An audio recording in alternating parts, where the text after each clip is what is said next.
ঢাকায় গুলিবিদ্ধ ইনকিলাব মঞ্চের আহ্বায়ক শরীফ ওসমান হাদির গ্রামের বাড়িতে চুরির ঘটনা ঘটেছে। ১২ ডিসেম্বর রাতে ঝালকাঠির নলছিটি শহরের খাসমহল এলাকায় এই ঘটনা ঘটে। আমরা ভোরে একটা সংবাদ পাই ওনার বাসায় নাকি চুরি হয়েছে। এই সংবাদের ভিত্তিতে আমরা আসছি। আমরা এসে দেখলাম ওনার ডাইনিং রুমের একটা জানালা খোলা। তো এই ঘটনার বিষয়ে আমাদের পুলিশের তদন্ত অব্যাহত আছে। তদন্তাধীন আমরা দেখবো আসলে কোনো কিছু চুরি হয়েছে কিনা। মালিক যাতে অ্যাবসেন্ট ছিল না এখানে, এই জন্য। এ সময় তাদের পরিবারের কোনো সদস্য বাড়িতে ছিলেন না। বিষয়টি নিশ্চিত করেছেন নলছিটি থানার ভারপ্রাপ্ত কর্মকর্তা। ওসমান হাদির প্রতিবেশী বলেন, ভোররাতে নামাজের জন্য বের হলে হাদির বাড়ির পেছনে দুজনকে দেখতে পান তিনি। সন্দেহ হলে দাঁড়াতে বললে তারা দৌড়ে পালিয়ে যায়। ১৩ ডিসেম্বর সকালে বাসা দেখাশোনার দায়িত্বে থাকা আরেক প্রতিবেশী জানান, তিনি সকালে বাসার সামনে একটি গামছায় মোড়ানো টাকা পরিত্যক্ত অবস্থায় দেখতে পান। বিষয়টি ওসমান হাদির বড় বোন ফাতেমা বেগমকে তিনি জানান। খবর পেয়ে তার বড় বোন বাসায় এসে ঢুকে দেখতে পান ঘরের আলমারি ভাঙা।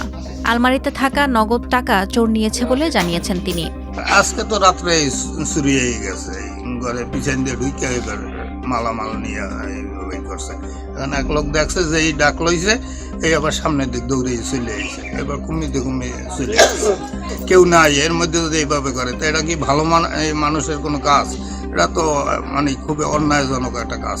এ বিষয়ে ওসমান হাদির চাচাতো ভাই সিরাজুল ইসলাম বলেন, ৬টা বাজে বাসা থেকে বের হয়েছি, তখন আপনি দেখি এখানে অনেক ভিড়।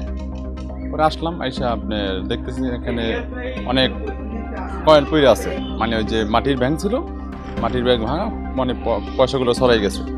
পরে অনেকে টোকাই মুখে ওদের কাছে দিছে। দেখার পরে আপনার যে ওই পাশে আপনার যে আছে রিয়াজ মামা আছে, সে নাকি আপনার এক ব্যক্তিকে দেখছে। দেখার পরে তার ধাওয়া করছে, পরে এখান থেকে ওই গেট ওভারটেক করে পালাইছে। এখন মানে সে দেখতে কেমন বা কে সেটা ধারণা হয় না আর কি। মানে ত্রয়োদশ জাতীয় সংসদ নির্বাচনের তফসিল ঘোষণার পরদিন ১২ ডিসেম্বর শুক্রবার দুপুরে রাজধানীর বিজয়নগরের বক্স কালভার্ট এলাকায় গুলিবিদ্ধ হন ইনকিলাব মঞ্চের আহ্বায়ক শরীফ ওসমান হাদি। বেলা ২টা ২৫ মিনিটে একটি মোটরসাইকেলে আসা দুর্বৃত্তরা হাদিকে লক্ষ্য করে গুলি ছোড়ে। আশঙ্কাজনক অবস্থায় তাকে প্রথমে ঢাকা মেডিকেল কলেজ হাসপাতালে চিকিৎসা দেওয়া হয়। পরে মেডিকেল কলেজ হাসপাতাল থেকে নেওয়া হয় রাজধানীর এভারকেয়ার হাসপাতালে। বর্তমানে পর্যবেক্ষণে রয়েছেন ঢাকা ৮ আসনের সম্ভাব্য এই স্বতন্ত্র প্রার্থী। ১৩ ডিসেম্বর শনিবার সকালে ইনকিলাব মঞ্চের পক্ষ থেকে জানানো হয়েছে, ওসমান হাদি এখনও আশঙ্কামুক্ত নন। ৪৮ ঘণ্টা পার হওয়ার আগে তার শারীরিক অবস্থা নিয়ে নিশ্চিত করে কিছু বলা যাবে না।